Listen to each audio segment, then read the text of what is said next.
It was just after midnight in the normally sleepy Buckhead neighborhood of Atlanta. The moon had yet to fade, and 55 Far Road sat shadowed and silent, a modern apartment complex where the hum of cars and the distant echo of laughter were the usual soundtrack. On this night, however, a violent rupture cut through the stillness. Police had already been dispatched for a reported domestic disturbance, a young woman's phone call, her voice shaking, claiming her boyfriend had crashed his SUV into the side of a building and was now unstable inside the apartment. The boyfriend, 32-year-old Durante Schofield, stood amid shards of broken glass and anger. Doors slammed. Words sliced through the air. His girlfriend, voice trembling, asked him to calm down. He'd driven from the crash site to her building, dragged out of his wrecked vehicle. She'd called police, not for him to leave, but for help. Then the father arrived. 54-year-old Durante Roatoliver Schofield's father pulled into the complex from his home in Conyers after his son's call for help.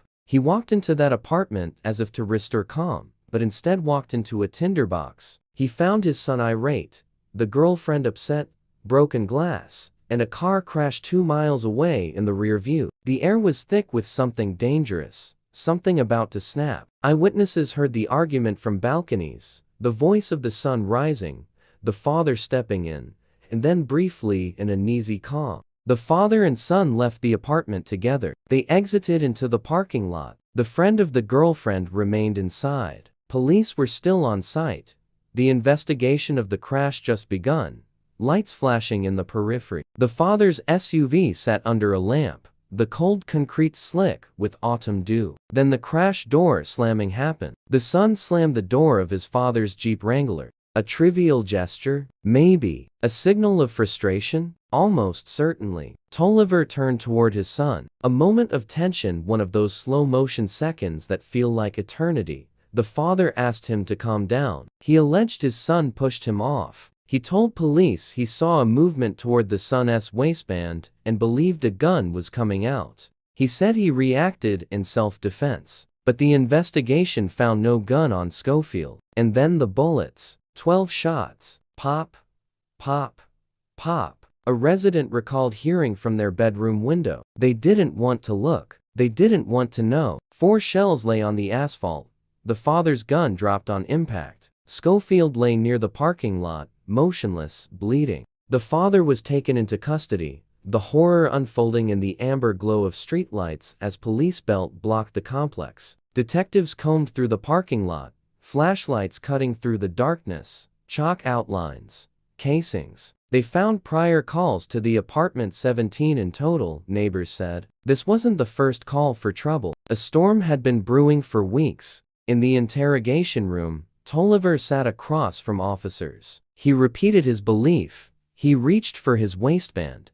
He claimed he feared for his life. He said he tried to defuse the argument, but lost control. The official murder warrant doesn't buy his version without scrutiny. Investigators say Schofield was unarmed. The father's action? Cold, intentional over 12 rounds. The victim? His son. Every piece of evidence: SUV crash, verbal dispute, door slam, gunfire connects like beads on a string of tragedy. But one piece remained hidden, buried beneath layers of anger, family history, and spoken grievances. Why did it escalate so fast? Why did a father shoot his son 12 times over a door slam? Could something in the past explain the explosion of violence? As dawn broke over Buckhead, the site still cordoned off, yellow tape fluttering in the breeze, the father charged with murder, aggravated assault, firearm possession. The mother of the victim collapsed in tears at the news. The girlfriend, her phone still unanswered, became a witness in the case. The neighbors, shades drawn, looked on in disbelief. But then the detective made the discovery. At the back of the apartment, behind a damaged living room door, they found a folded note, a draft text. Unsent. Why are you always disrespecting me? It was registered in the phone of the son. Also found, surveillance footage from a camera near the crash site showing Schofield's SUV had struck the building with more force than reported. Neighbors recalled shouting. One had called police earlier the same night for a disturbance at the unit. Though the sonic crash and door slam may seem trivial, they were the spark in a volatile mix. And the twist that turned the investigation on its head. The father had visited the apartment hours before the crash, checking on his son. He arrived earlier than stated. The timestamp on his vehicle's toll transponder confirmed. He wasn't coming to calm his son. He was coming to check up on him. A confrontation had begun before the crash even happened. Why? Because the father had discovered messages on his son's phone, messages about money owed, hidden late-night rendezvous, threats of eviction if the crash was reported. Schofield had been hiding something. In that parking lot, under the flickering lamp, the door slam wasn't just anger, it was guilt, a trigger. The father's fear wasn't immediate, but rooted in betrayal. He thought he was protecting his family, his daughter-in-law to be, his granddaughter. Instead, he unleashed. Rose slowly over Atlanta that morning, casting pale light over the police tape and blood-stained pavement. Reporters had already gathered at the complex, cameras clicking, neighbors whispering. But inside the homicide division, detectives weren't convinced this was a simple case of father snaps, son dies. Something about the sequence of events, the call logs, the timestamps, the number of shots fired suggested there was far more beneath the surface. Detective Marcus Delaney was the first to notice it. The father, Durante Rowe Tolliver, had called not 911, but a private contact after the shooting his cousin, a retired deputy. That call lasted 43 seconds. The cousin arrived at the scene just minutes before the police did. He claimed he came to make sure Tolliver didn't hurt himself, but phone data showed another call from that cousin earlier in the night to Schofield's girlfriend. She never answered. The detectives began to wonder, was this tragedy spontaneous or planned? In the evidence room, the Glock 19 lay sealed in plastic. 12 empty shell casings. Only one magazine. No sign of a second weapon. No defensive wounds on the father. No bruises consistent with the physical struggle. The autopsy would later confirm that the first bullet hit Schofield in the chest, and the next 11 followed in rapid succession seconds apart, all from close range. Self-defense rarely looks that deliberate. Meanwhile, social media began to explode. News outlets ran the headline, "Father kills son over door slam." Neighbors were interviewed, painting two completely different pictures. Some said Tolliver was a hard-working trucker, proud of his son's construction business. Others described constant shouting when they visited, a father and son whose relationship had been crumbling for years. One even recalled a fight from the previous Thanksgiving that had almost turned violent. They were both stubborn, the neighbor said. Too alike to ever back down. Detective Delaney ordered a search warrant for Tolliver's home in Conyers. There, investigators found a folder in the top drawer of his desk labeled Durante JRB. Inside were printed screenshots, text messages between Schofield and his girlfriend, arguments about money, cheating, and threats to expose something to the police. Beneath the folder lay a note, handwritten in the father's blocky penmanship, "You can't save a man who won't save himself." That same day, Schofield's girlfriend, name withheld publicly, finally agreed to speak. Her voice cracked through tears as she described what happened in the hours before the shooting. Schofield had crashed his SUV after an argument over texts she'd received from another man. He had been drinking, furious, calling his father repeatedly for help. When Tolliver arrived, he came not empty-handed, but with his firearm holstered. The girlfriend said she heard him mutter something chilling under his breath before stepping into the apartment. "I'm not leaving until this is done." The phrase echoed through the investigation. Done? What did he mean by that? Tolliver's attorney argued it meant settling the argument peacefully, but the prosecution didn't see peace in 12 bullets. They saw premeditation. And then came the voicemail. The girlfriend handed her phone over to police, finally unlocking it after days of hesitation. Among the saved messages was one from Schofield, timestamped 3 hours before his death. His tone was frightened. "Pop's been acting weird lately. He keeps saying I'm ruining everything. If anything happens to me tonight, just know I tried to make it right."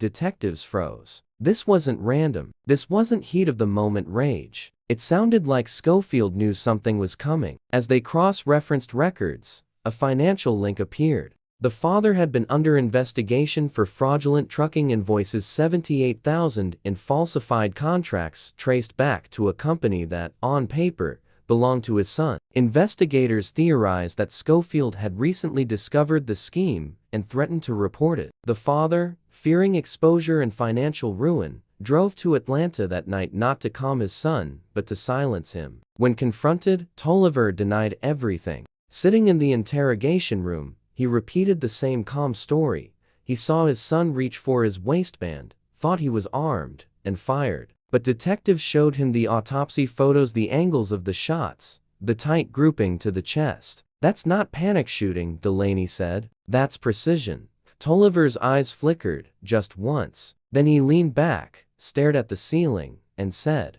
"You don't know what it's like to raise a boy who never learns." Outside the precinct, Schofield's mother arrived. She hadn't spoken to her ex-husband in years, but now she was face to face with him in shackles. Her scream echoed through the corridor when she saw him. She shouted the same thing over and over, "You promised to protect him." By the end of the week, the case file grew thicker. There were ballistic reports, witness statements, surveillance videos from nearby buildings, and digital evidence linking Tolliver's financial accounts to his son's business. The district attorney's office upgraded the charges from voluntary manslaughter to malice murder, the highest form of homicide under Georgia law. But just as the DA prepared to bring the case before a grand jury, something shocking happened. The cousin, the retired deputy who had arrived before police, went missing. His truck was found abandoned at a rest stop off I-20, phone left on the passenger seat, his badge and firearm neatly placed in the console. Inside the phone's call history, the last outgoing call was to an unknown number with a rural South Carolina area code, the same number Tolliver had called repeatedly the week before the shooting. It became clear, this case wasn't just about a father and son. It was about a network of secrets, corruption, and fear that reached far beyond one parking lot tragedy. Detective Delaney stared at the missing persons report and said quietly, "We thought we were closing a murder case. Now, it looks like we just opened a bigger one." And as they pulled surveillance footage from that rest stop's gas station, a figure appeared in the background, bald head, black hoodie, walking away from the truck, carrying what looked like a small duffel bag. It wasn't the cousin. It wasn't Tolliver either. Whoever it was, they were cleaning up something.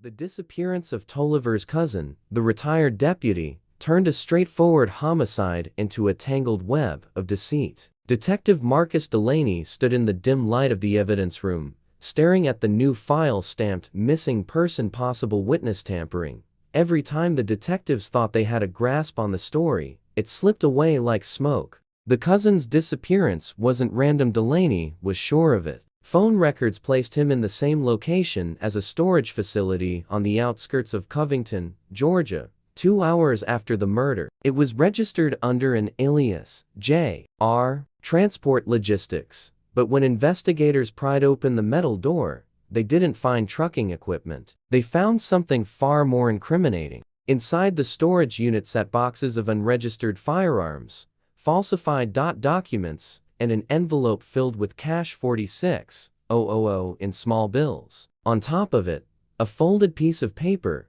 "For Pop burn everything if it goes bad."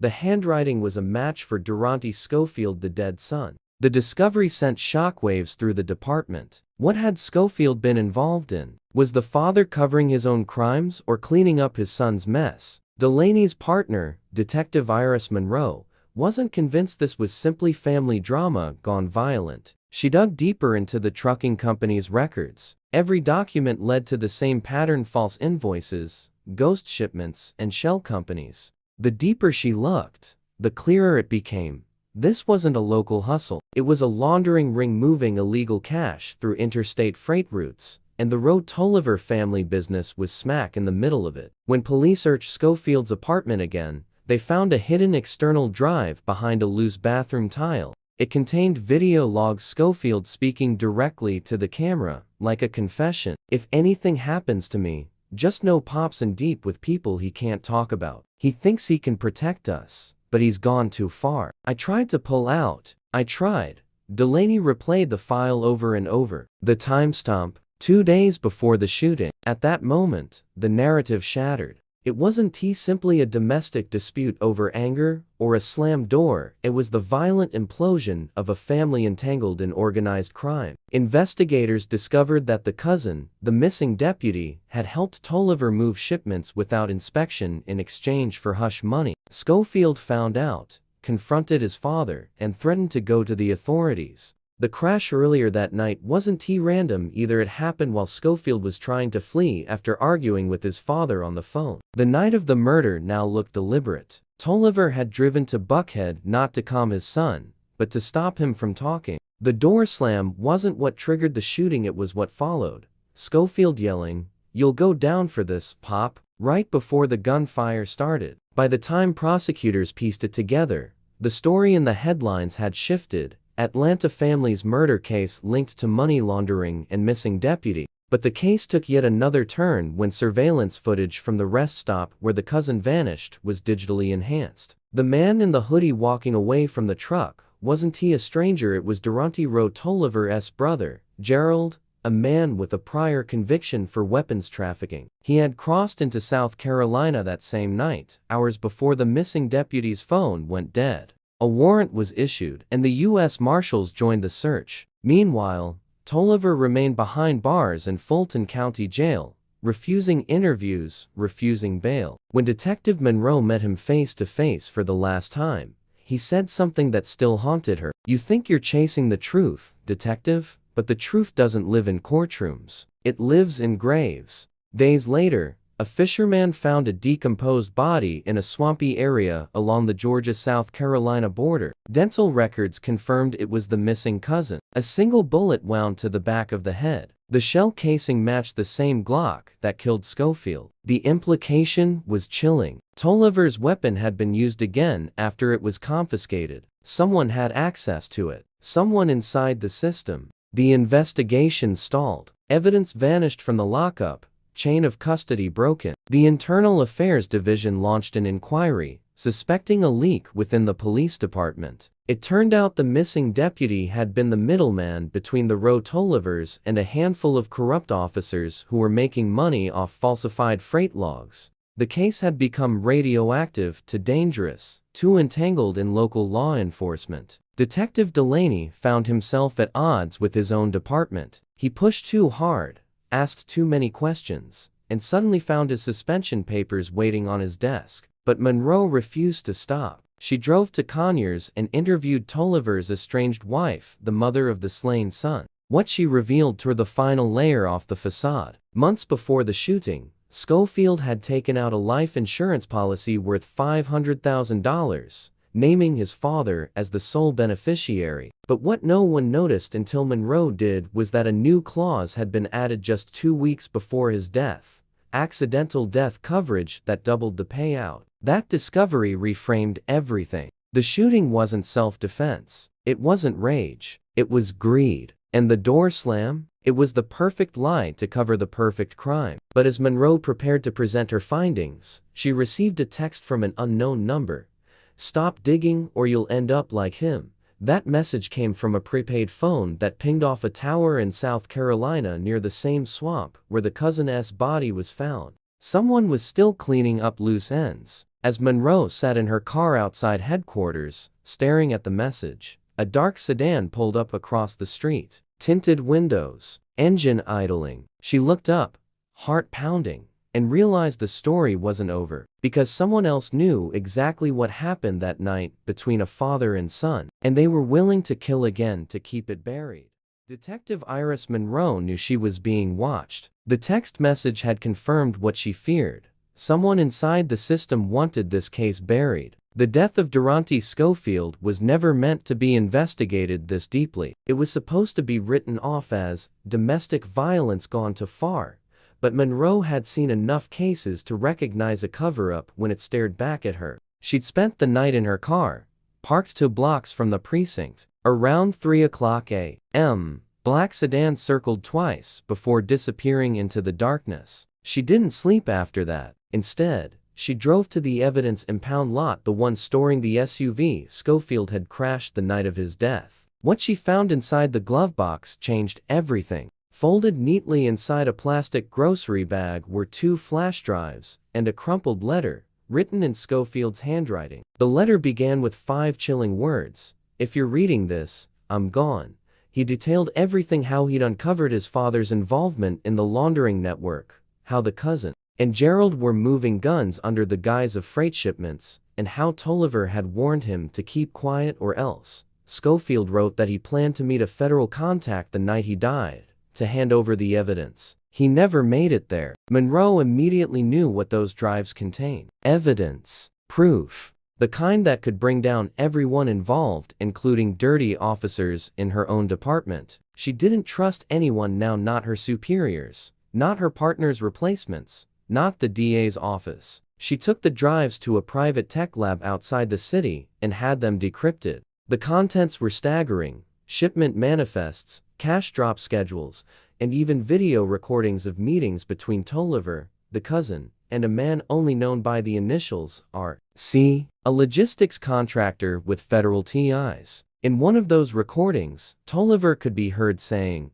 "If Durante talks, we're all finished. They'll come for me, then you." That was the final puzzle piece. Tolliver hadn't killed his son just out of rage, he'd done it out of fear. Fear of the organization that had bankrolled his trucking business. Fear of the men behind R.C. and fear of what would happen if his son turned whistleblower. Monroe realized the so-called missing cousin hadn't been killed for betrayal. He'd been silenced because he knew too much about the operation. Gerald was just the cleaner sent to erase every trace that linked the network to anyone still alive. But one thing didn't fit. How had Tolliver's confiscated Glock been used to execute the cousin if it was in police custody? That answer came in a memo buried deep inside Internal Affairs. A junior officer had signed out the weapon for ballistics review.